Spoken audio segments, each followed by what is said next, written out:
यशोमती मैया के नंद लाला। मैंने आप सबको एक बहुत आवश्यक सूचना देने के लिए बुलाओ है यहाँ। आज मैं कान्हा के पीछे पीछे वन गई थी। वहां मैंने कछु ऐसा देखो है जिसकी कल्पना करना भी असंभव है। मैंने बहुत विचित्र मानव देखो वहां, जो मानव जैसा भी ना था। जो भी था ना, साधारण जीव तो ना था। पर जसोदा, ऐसा कैसे संभव हो सकता है?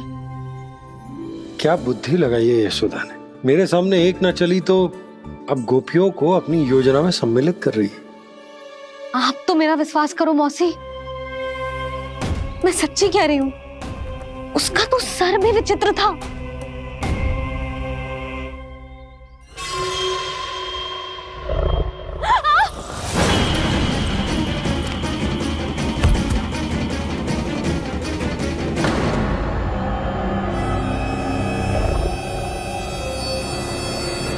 मैं असुर ना हूं रानी भाभी, मैं तो बंसी हूं। बंसी, तू यहाँ क्या कर रहा है? रानी भाभी, कान्हा ने ये पोटली और मटकी देके भेजो है ताकि आपको पता चल जाए कि उन लोगों ने भोजन कर लिया है और वो सब सुरक्षित भी है। तू उन्हें अकेला छोड़ के यहाँ आ गए है और ये भी कह रहे हो कि वो सुरक्षित है। इतनी भी क्या शीघ्रता है वत्सासुर? ये जाल है, इसका छल है, पर मैं इसके बहकावे में नहीं आऊंगा।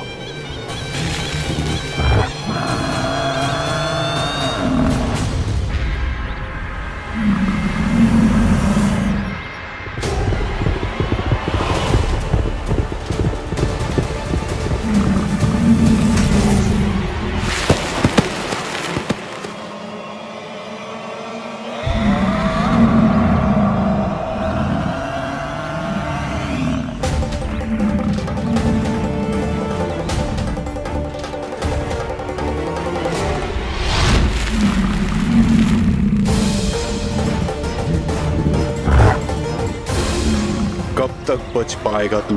और स्वयं बच भी गया तो इन बालकों के प्राणों की रक्षा कैसे करेगा? यदि तू अपनी हार स्वीकार नहीं करेगा तो इन सबको अपने पांव के नीचे कुचल दूंगा मैं।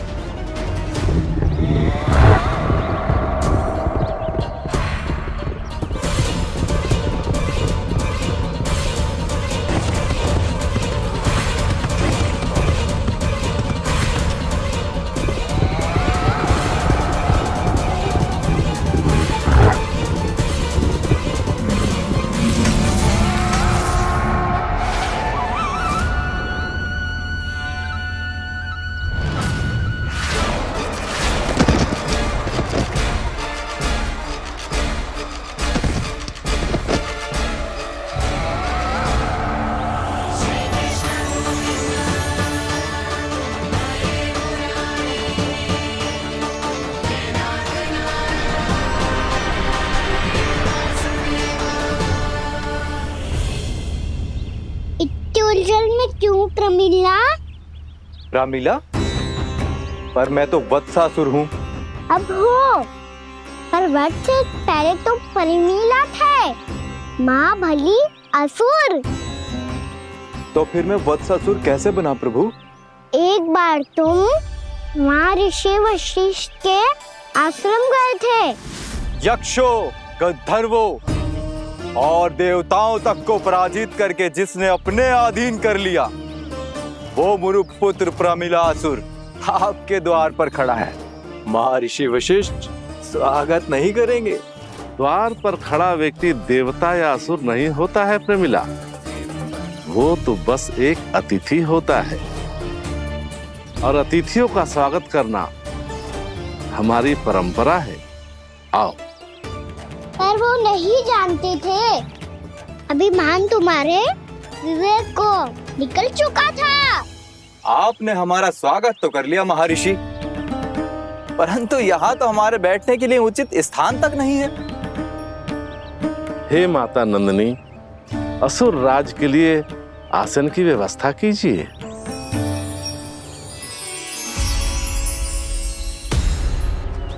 विराजिए असुरराज।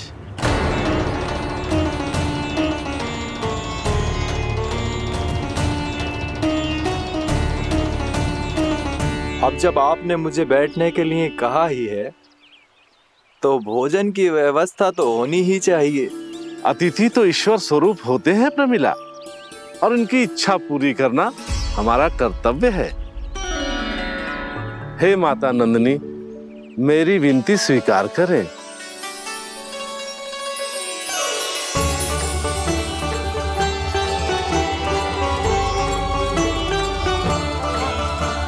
आरंभ करो प्रमिला।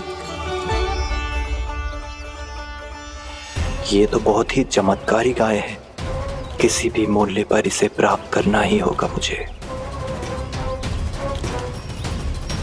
फिर तुमने ऋषि वशिष्ठ से नंदिनी को पाने की योजना बनाई और कुछ ही दिन के बाद ब्राह्मण का रूप लेकर उनके आश्रम पहुंच गए। कहिए ब्राह्मण देव, मैं आपकी क्या सेवा कर सकता हूँ? महर्षि वशिष्ठ के आश्रम आया हूँ। रिक्त हाथ वापस लौटना तो संभव ही नहीं है। ईश्वर की कृपा से आपके मन में जो है वो सब मिलेगा। अपनी इच्छा प्रकट कीजिए ब्राह्मण देव। तो महर्षि, ये गाय मुझे दान में दे दीजिए। गाय मुझे दान में दे दीजिए। किस सोच विचार में पड़ गए महर्षि? क्या आप ब्राह्मण की इच्छा पूरी किए बिना ही उसे आश्रम से लौटा देंगे? किंतु इस ढोंगी के कुचक्र में मत फंसिए महर्षि। ये ब्राह्मण नहीं, असुर प्रमीला है, जो छल में मुझे आपसे छीनने आया है। छल? मेरे साथ छल करता है दुष्ट? तुझे इस कपट का दंड अवश्य मिलेगा। माता नंदिनी, इसके कुकर्म का फल दीजिए। तूने एक दिव्य गाय को पाने के लोभ में अपना वेश बदला था। अब मैं तुझे श्राप देती हूँ, तेरा वेश सदा सदा के लिए बदल जाएगा। इसी क्षण से गाय का बछड़ा अर्थात वत्स बन जाएगा तू वत्सासुर। बन जाएगा तू वत्सासुर। ये क्या हो रहा है मुझे?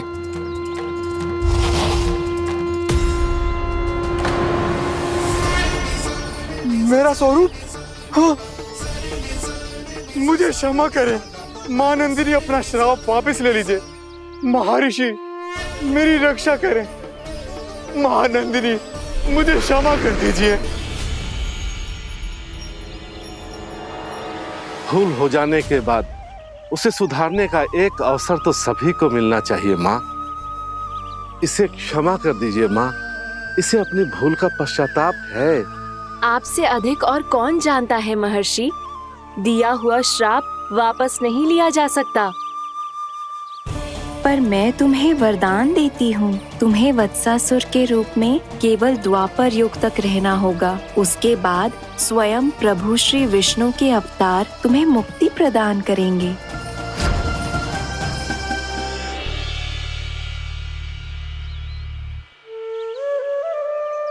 मुझ जैसे मूर्ख अभिमानी दुष्ट को भी आपने मुक्ति प्रदान की प्रभु।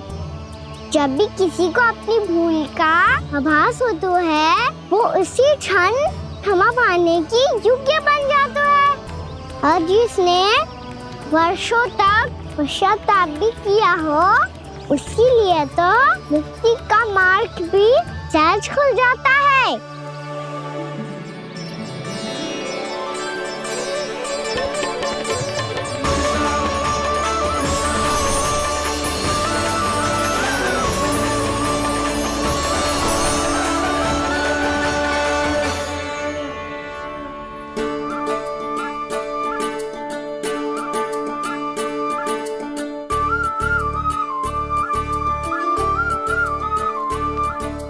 यशोदा,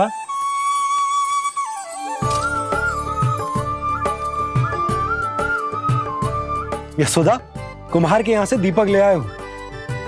हर बार की भांति इस बार भी पूरा गांव दीपों से जगमगा उठे हो। वृंदावन में जे हमारी पहली दीपावली है और जे हम बड़ी धूमधाम से मनाएंगे। रानी भाभी, तोरण के रूप में जे टांग दो द्वार पे। हाँ, टांग दे। अरे ठहरो, बंसी जे तोरण थोड़ी ना है। तोरण तो आम के पत्तों और गेंदे के फूल का बनता है। जे किसने कही तुझे ऐसे टांगने के लिए? तोरण क्यों टांगते हैं पता है? हे नारायण, तोरण इसलिए टांगते हैं ताकि बुराई और नकारात्मकता को हम द्वार के बाहर ही रोक दें और भीतर उन शक्तियों को आमंत्रित करें जो ऊर्जा, उत्साह और दिव्यता से भरी हो, जैसे मैया लक्ष्मी। रानी भाभी, ये बात समझ में ना आई कि तोरण में केवल आम के पत्तों और गेंदे के फूलों को ही क्यों लगाया जाता है? वो इसलिए बंसी, क्योंकि आम के पत्ते घर के भीतर की दूषित वायु को खींचकर बाहर निकाल देते हैं और किसी भी प्रकार की नकारात्मक ऊर्जा को उसका हरा रंग घर के भीतर प्रवेश ना करने देते और आंखों को शांति और सुखद अनुभव कराते है, वो बात अलग। इसी प्रकार से गेंदे के फूल भी किसी भी प्रकार की नकारात्मक ऊर्जा को घर के भीतर प्रवेश ना करने देते और उनकी गंध से कीड़े मकोड़े भी घर से दूर ही रहते हैं। समझ में आई बात? जी समझ गए हो। हाँ तो समझ गए हो तो जा ना, शीघ्र आम के पत्ते लेके आजा। जी। यशोदा, अपने कान्हा के गौचारण से लौटने की प्रतीक्षा में तुम जितनी व्याकुल हो ना, उतना व्याकुल तो अयोध्यावासी भी ना थे भगवान श्री राम के वनवास से लौटने पर। हर मैया के लिए उसका लल्ला श्री राम ही होता है। अच्छा एक बात बताओ, तुम अपने श्री राम, मेरा अर्थ है कि तुम्हारे लल्ला की प्रतीक्षा ऐसे ही भूखे प्यासे खड़े रहकर इस द्वार पर करने वाली हो क्या? भोजन की स्मृति सता रही है आपको? अपने लल्ला की कोई चिंता ना है। सारे बालक वन में अकेले हैं, अब तो बंसी भी यहाँ आ गए हैं। नारायण ही रक्षा करे उन सबकी, कहीं कोई अनहोनी ना हो जाए। इतने घने वन में कहीं कोई पशु या कोई राक्षस आ गो तो? अभी तो कह रही थी कि तुम्हारा लल्ला श्री राम है। श्री राम तो 14 बरस का वनवास काटकर सुरक्षित अपने घर लौट आए थे। तुम्हारा लल्ला तो सवेरे गया है गौचरण को, गोधूली के पहले वापस आ जाएगा। चिंता मती करो यशोदा, अकेले रहकर सब संभालेगो तभी तो हर परिस्थिति का सामना अच्छे से कर पाएगो।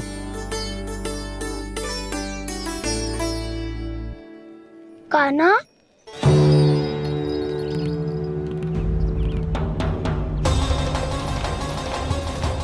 बार तो पूरा फंस गया।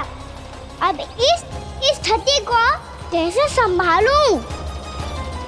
जी कैसे हो? जी वत्स तो हमारो ना है। जी वत्स तो है ही ना। जी तो एक बहुत भयानक राक्षस लग रहा है। राक्षस? सच्ची बता कान्हा, जे तूने तो ना कियो? ठहर जा कान्हा, हम घर लौट जाएंगे। अब पहरा देने की मेरी बारी है। आप जाओ और विश्राम करो। वन में आने से लेकर अब तक जो भी हुआ है सब तुम्हारी योजना का ही भाग है और अब ये भी तुमने ही किया है ना कान्हा? मुझे आप नहीं पहचानोगे तो और कौन पहचानेगा दाऊ? पर अब समझ ही गए हो तो बस देखते ही मत रहो, सईठा भी करो, स्मरण करो क्या है मेरा सत्य। स्मरण करो? मैं कौन? बोल कान्हा, सत्य बता। तू नहीं करो अजय? इतना बड़ा वत्स, बल्कि वत्स भी नहीं, इतना बड़ा राक्षस और इतना छोटा सा कान्हा। उज्जवल अपने बड़बोलेपन में कुछ भी बोलने लगते हो तुम। भला कान्हा में इतनी शक्ति कहाँ जो इतनी बड़े राक्षस की ये दशा कर पाए? तो फिर ये किसने करो जे? ये कार्य तो बस श्री नारायण ही कर सकते हैं, है ना कान्हा? इतनी क्षमता तो उन्हीं में हो सकती है, पर सखाओ इसके बारे में गांव में किसी को पता ना चलना चाहिए। क्यों? क्योंकि यदि हमारे माँ को पता चल गया कि यहाँ कुछ ऐसा हुआ है तो फिर कल से हम में से कोई भी यहाँ ना आ पाएगा। तो फिर गांव में ही खेलना छुपन छुपाई। उन सबका तो केवल वन आना बंद होगा। पर मेरी मैया तो मुझे घर से बाहर निकलने ही ना देगी। नाना, हम किसी को कछु ना बोलेंगे, है ना सखाओ? हाँ।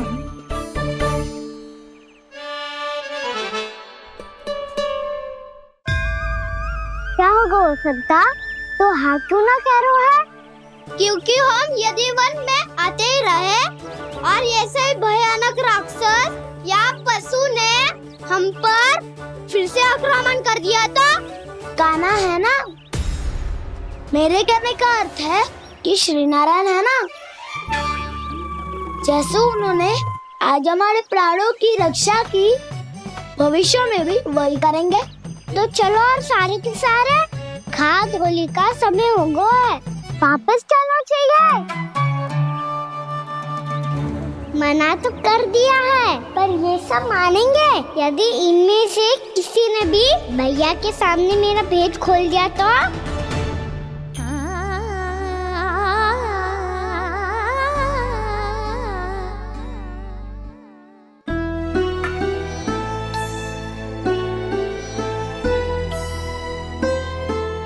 यशोदा, आओ कछु खा ले। मैं अब और प्रतीक्षा ना कर सकती, मैं जा रही हूँ। भूखी जाओगी? हाँ। और जब कान्हा पूछेगो कि मैया आपने भोजन कियो कि ना, तो क्या कहोगी? जब उसे पता चलेगो कि उसकी प्यारी मैया उसके बिना भोजन ही ना करती, तो वो स्वयं भी भोजन ना करेगो, पूरे दिन भूखा रहेगो। यही चाहती हो तुम? कान्हा के लिए भोजन कर लो, फिर मैं स्वयं लेकर चलूंगा तुम्हें कान्हा के पास।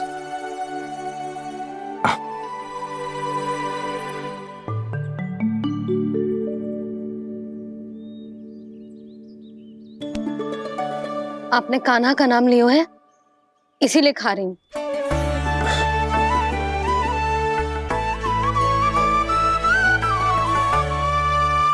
तो जय कृष्ण के नाम को। जय बात।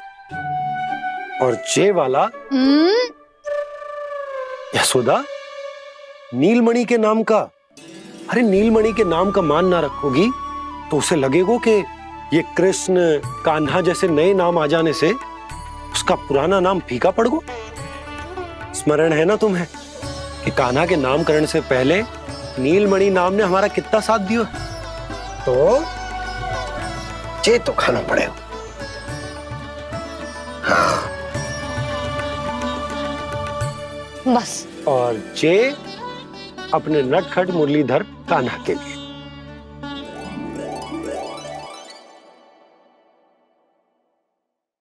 लल्ला का नाम ले लेके आपने पूरा भोजन करा दियो। अब चलो, ले चलो मुझे उसके पास। आपने कही थी ना? हाँ यशोदा, ये लो।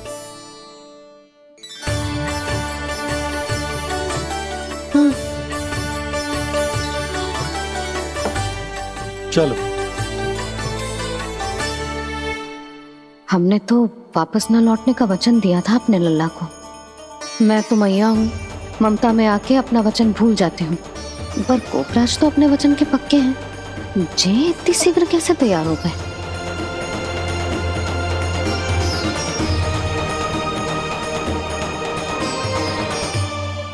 मरण है ना, आज जो हुआ है उसके बारे में कोई एक शब्द भी ना बोलेगा, समझ गए? हम तो समझ गए कान्हा, और हम बताएंगे भी ना। पर इसकी मृत्यु देखकर क्या करें? यदि किसी गांव वाले ने देख लिया तो हमें तो बताने की आवश्यकता ही ना पड़ेगा। चिंता मत करो, श्री नारायण सब संभाल लेंगे। ये जहाँ से आया है वही पहुँचा देंगे इसे। वाह दाऊ, क्या सुझाव दिया है आपने?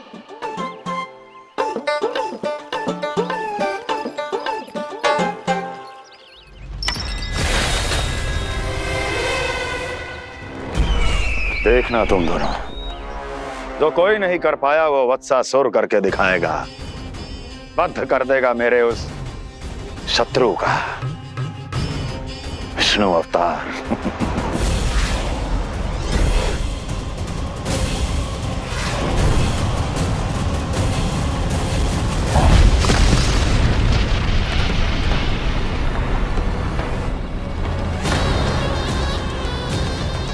वत्सासुर! वत्सासुर! कैसे मारा उस विष्णु अवतार ने गौवंश को? तुमने वत्स का अर्थात गौवंश के जीव का वध किया है काना? नहीं दाऊ, मैंने तो राक्षस वत्सासुर को मोक्ष किया है। अपने कर्मों को घुमा फिरा के सही सिद्ध मत करो काना। मेरी बात सुनो, मैं दाऊ हूँ तुम्हारा। वो जो भी था पर था तो गौवंश से ही ना। तुमसे उसकी हत्या हुई है और तुम्हें इसका प्रायश्चित करना ही चाहिए। पर कैसे करूं? मैं तो चलते चलते थक गया। इतने कंकर पत्थर सूख रहे हो या?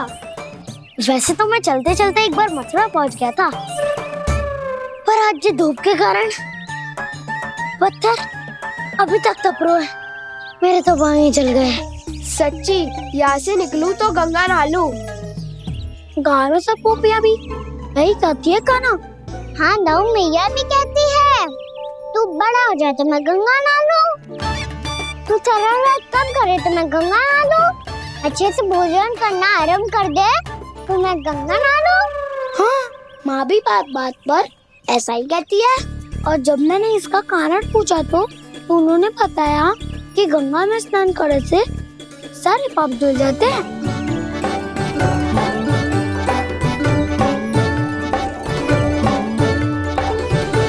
सुनो गोपालक, सुनो, ये सूखा सूखा मार्ग छोड़ो, यमुना जी के किनारे किनारे होके चलते हैं, बहुत आनंद आएगा। काना, मैं गंगा की बात कर रहा था, यमुना की नहीं। तो आप चलिए तो सही।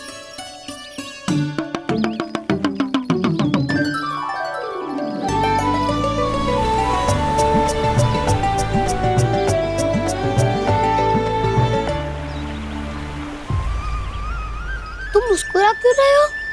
कौन सी योजना बन रही है तुम्हारे मस्तिष्क में? और हम यमुना की ओर क्यों जा रहे हैं?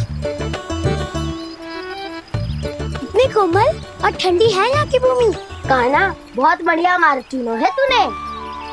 पिछले मार्ग पे चलते रहते तो घर पहुँचने से पहले ही प्राण निकल जाते हमारे। यही तो यमुना जी का चमत्कार है सखाओ। अब समझा कि तुमने ये वाला मार्ग क्यों चुना था। पर काना, गंगा स्नान की समस्या का समाधान कैसे निकालोगे तुम? उसमें तो यमुना जी भी सहायता नहीं कर पाएंगी। क्या पता कर ही दे।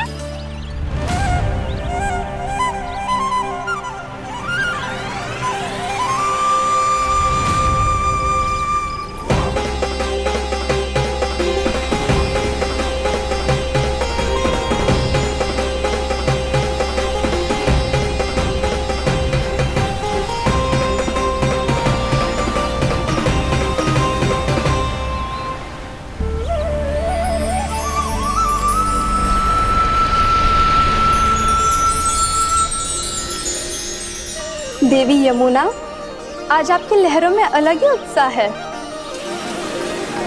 बहुत प्रसन्न लग रही है आज। प्रणाम देवी गंगा। प्रसन्नता की बात तो है ही। वृंदावन में मेरे तट के निकट से होकर आज श्री कृष्ण जा रहे हैं। मेरा जल उनके चरण कमलों को स्पर्श कर पा रहा है देवी।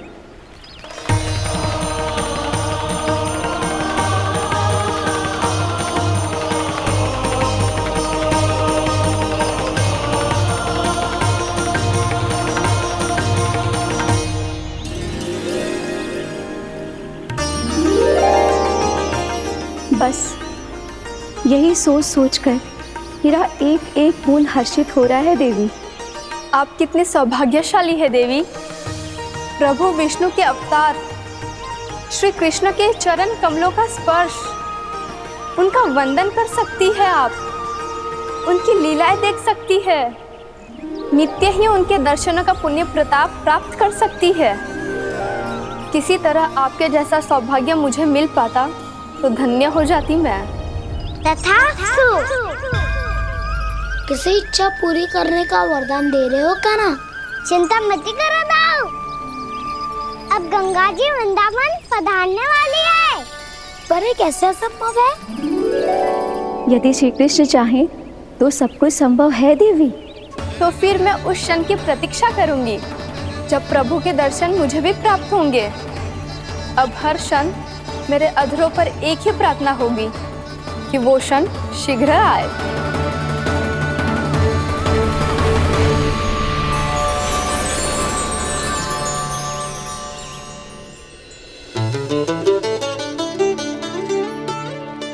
लग तो है इस बार दीपावली की सारी सजावट का दायित्व घर के पुरुषों ने ले रखो है। रुको जी, सुनो, आपने तो कान्हा को वचन दिया था ना कि अब हम पीछे पीछे उसके साथ वन में ना जाएंगे। फिर क्यों ले जा रहे हो मुझे? कहीं कान्हा फिर से क्रोधित होगा तो? और आप अपना वचन तोड़ोगे? किसने कही मैं तुम्हें वन ले जा रहा हूँ? हैं? स्मरण करो यशोदा, मैंने कही थी कि मैं तुम्हें कान्हा के पास ले जा रहा हूँ। ध्यान से देखो, गोधली बेला है, कान्हा बस आ तो ही होगा। अच्छा, तो जे चतुराई दिखाई है आपने? दिखानी ही पड़ती है यशोदा रानी, जब अपने लल्ला और लल्ला की मैया को दिए हुए वचन का मान रखना हो तो चतुराई तो दिखानी पड़ेगी ना। आओ।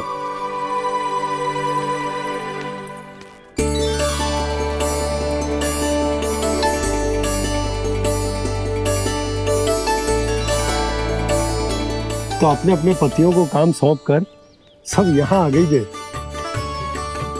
इसी को तो ममता कहते हैं नंद जी।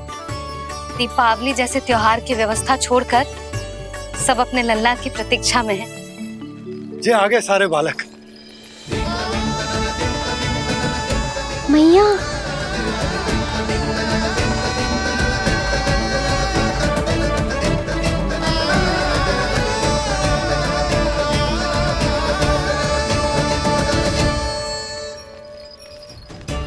तुम्हारे कहने का अर्थ क्या है कान्हा? कि गंगा जी आ चले आएंगी? पर ये तो असंभव है। तुम कोई महादेव शिव तो ना हो तो गंगा जी को वृंदावन में उतार लोगे?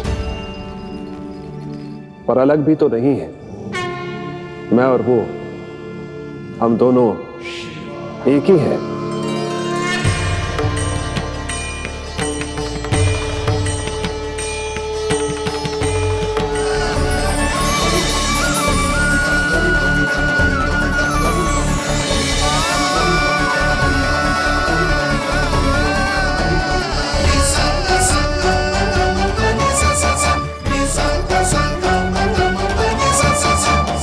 देखो तो, श्री नारायण के जैसे सच धज के गया था और कैसे भभूत में लिपट के भोलेनाथ के जैसे बन के लौटो है। हम दोनों एक ही तो है मैया, कोई अंतर ना है मुझ में और शिव जी में। हम दोनों ही जीव प्रेमी हैं, प्राणियों से भी निस्वार्थ भाव से प्रेम करते हैं और पशुओं से भी। अंतर है तो केवल इतना कि मैं गौपालक कहलाता हूँ और वो पशुपति। मैं गौपालक कहलाता हूँ और वो पशुपति।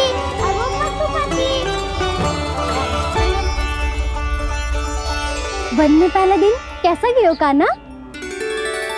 अपने हाथ से माखन बनाकर उज्जवल से भिजवाया था। इसने दिया कि नहीं तुझे? और मैंने शिदामा के हाथ तेरे लिए गुड़ वाला दही भेजा था, तूने खायो कि ना? मैं तो कोई देख ही ना रहा। सच्ची सच्ची बता कान्हा, तेरे दाऊ ने तेरा ध्यान रखा कि ना? कोई हमसे भी तो पूछ लो, वे तो कोई ध्यान ही ना दे रहे हैं। अरे अपने अपने लल्ला को देखो, मेरे कान्हा के पीछे पड़ी है सबकी सब। गैयाओं ने ज्यादा परेशान तो ना किया ना? और वन में भय तो ना लगो? कान्हा भोजन समय पे करो था कि भूल गया था? हाँ, मैंने आप सबके भेजे पकवान भी खाए और आप सबको बात स्मरण करो, इसीलिए तो आप सबके लिए वन से कछु ना कछु लाया हूँ मैं।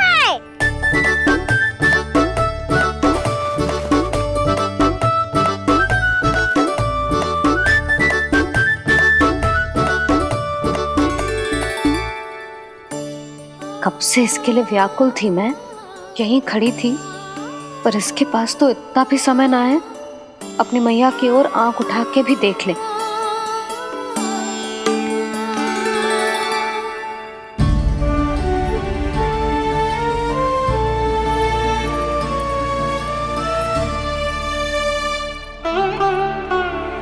क्या हो वो? इतनी देर तक इसकी प्रतीक्षा की और अब आयो है तो क्रोधित होकर जा रही है।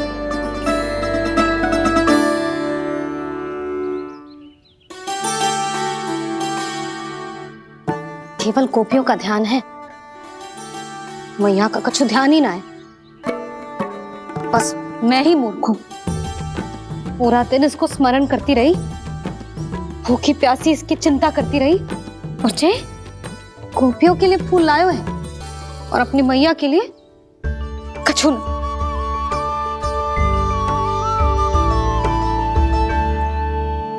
मैया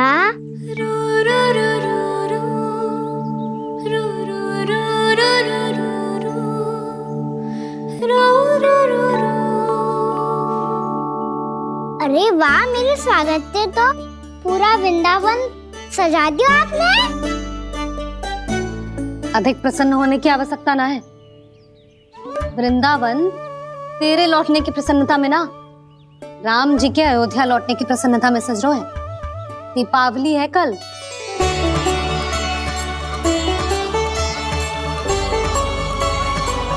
वो स्वागत भी तो मेरा ही था मैया। दिवाली की प्रसन्नता भी तो मेरे लिए ही है। हर मैया के लिए उसका लल्ला जी राम ही होता है ना मैया? ये किसने कहा तुझसे?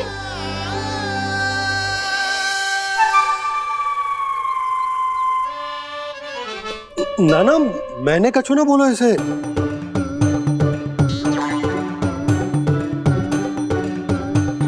अपने राम को हृदय से ना लगाओगी मैया? तुझे अच्छे से पहचानती हूँ मैं, हृदय से ना लगनो है। तुझे तो भूख लगी आई है, इसीलिए सबके बाद तुझे मैया की स्मृति आती है ना? मैया की स्मृति तो सबसे पहले आती है। चल झूठा।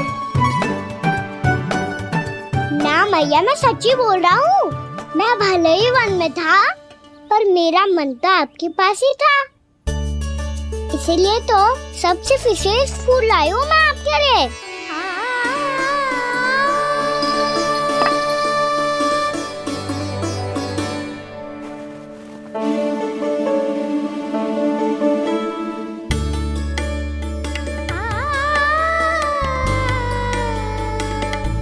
ये मेरे लिए लाया है तू?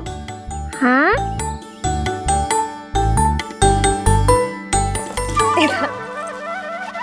यशोमती मैया के नंद लाला, यशोमती मैया के नंद लाला, यशोमती मैया के नंद लाला, नंद लाला।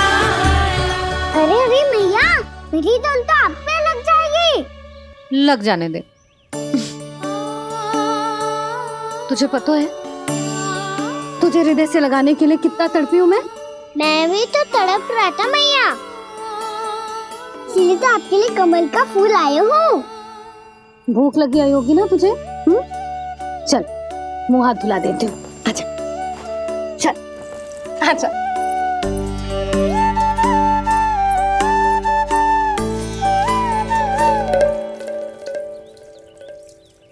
अच्छा एक बात बता नन्ना, तूने कमल के फूल को विशेष क्यों कहा? क्योंकि कमल कीचड़ में उगता है, फिर भी अपने पे कीचड़ ना लगने दे दो। अपनी मर्यादा को भंगना नहीं दे दो।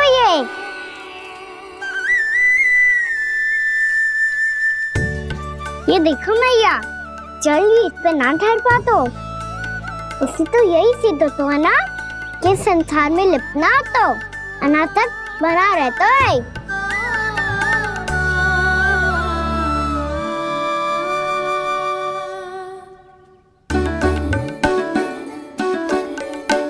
मर्यादा अनासक, कहाँ से आयो इतना सारा ज्ञान एक ही दिन में? और जे कमल का फूल मुझे देकर क्या जताना चाहते है? इसके जैसे मैं भी अनासक्त बन जाऊं? बोले में हानि ना है मैया, कौन जाने भविष्य में आवश्यकता पड़ जाए। भविष्य में आवश्यकता? जो मुंह में आए बोलते हैं, चुप कर। हाँ, बड़ी बड़ी बातें बाद में करना, पहले तू मुझे ये बता आज मन में क्या क्या हुआ? सखा बत्तासुर का भेद छिपा नहीं पाएंगे, कोई ना कोई तो उगल ही गएगा। और यदि उज्जवल ने बताया तब तो बड़ा चढ़ा के ही बोलेगा, इससे तो अच्छा है मैं ही बता दूं। पता है मैया, हम सब गैयाओं की रक्षा वैसे ही कर रहे थे, पर से सृष्टि की रक्षा अष्ट दिक्पाल करती है। अच्छा? हाँ, पर तभी विचित्र घटना हुई। एक वक्त अचानक ही बहुत हिंसक हो गया, पर भगवान श्री नारायण ने सब संभाल लिया। ऐसा उठा के पटको उसे, एक ही क्षण में सारी समस्या समाप्त हो गई।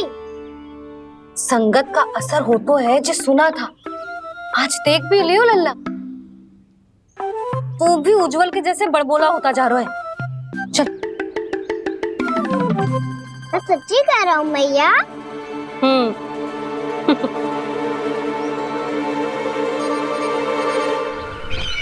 हम सभी गुप्तचरों ने अपनी आंखों से देखा है महाराज, एक ही बार में वत्सासुर के प्राण चले गए।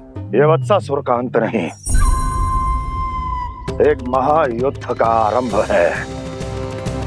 मेरे और उस विष्णु अवतार के मध्य महायुद्ध।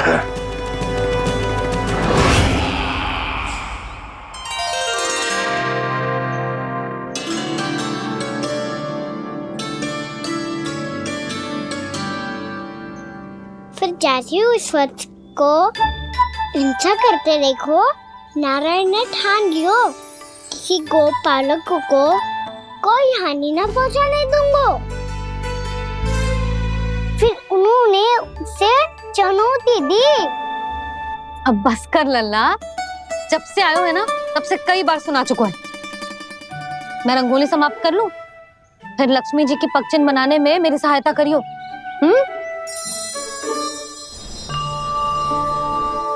मेरे पगचिन्ह बनाने में आप सहायता करेंगे प्रभु?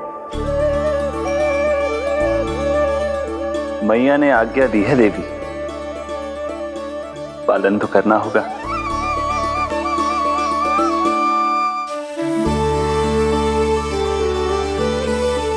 अभी पक्षी क्यों बना रहे हो मैया?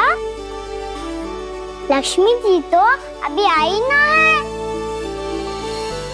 दीपावली के दिन वो आए, इसीलिए तो उनके स्वागत के लिए जो पगचिन बनाया जाता है लल्ला। पर दिवाली के दिन तो राम जी आए थे, तो फिर हम लक्ष्मी जी के पगचिन क्यों बनाते हैं मैया? तो राम जी के साथ वनवास से कौन लौटा था? लक्ष्मण जी और सीता जी। और सीता जी कौन है? कोई तो लक्ष्मी जी है लल्ला। जब राम जी अयोध्या लौटे तो वे अपने साथ श्री अर्थात सुख, समृद्धि और संपन्नता लेकर आए। जे पगचिन लक्ष्मी जी के रूप में उसी का प्रतीक है कान्हा। समझ आई?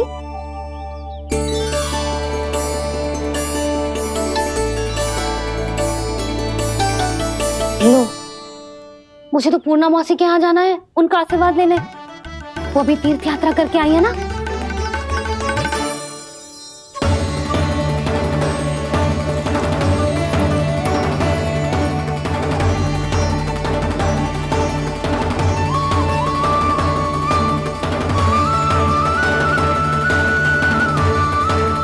ओम नमो नारायण, ओम नमो नारायण। सबको बुला तो लियो है मैंने,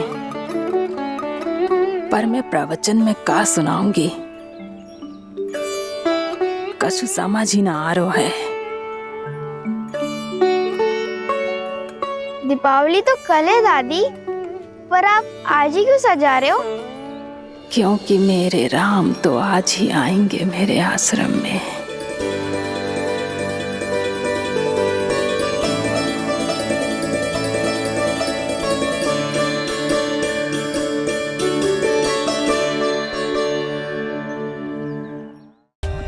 For more updates, subscribe to our channel, click the show links and enjoy watching the videos.